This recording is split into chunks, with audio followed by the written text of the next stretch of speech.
So welcome back guys to another episode of Tech Under 1000 Pesos. So in this video segment, we are going to get another gaming mouse, which is the Scorpion 5 from Armageddon that only costs around 595 pesos. To find out, is it worth getting? Survive.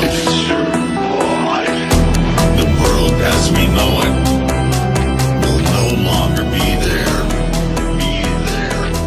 Water is gone. A new era has begun. The Armageddon Scorpion 5 is a base gaming mouse that what you can see from the previous episode is that we have reviewed the Scorpion 7.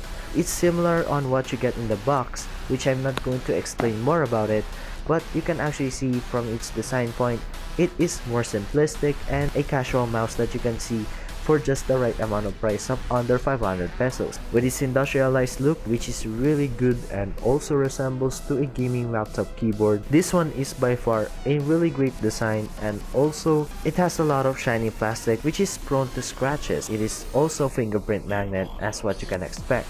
However, the braided cable with a gold-plated USB giving it better durability and also for longevity use in gaming.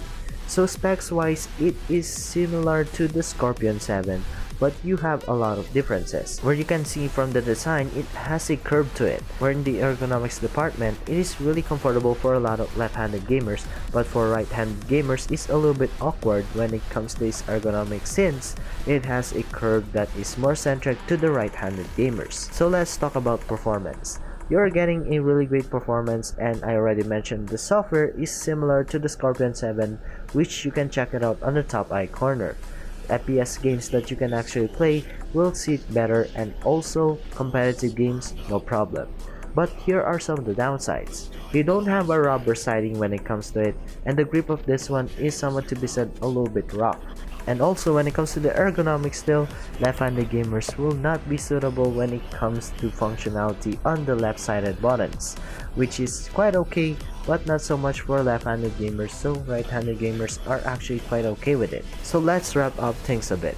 Yes, you're getting somewhere between a really great gaming mouse for the budget, but you lack some of it like a rubber siding to have better grip, and for left-handed gamers to have a more comfortable vibe to it. So with that being said, thank you so much for watching. Hit the like button, subscribe for more videos like this, hit the notification bell, and comment down below on your thoughts, and I'll see you guys in the next one.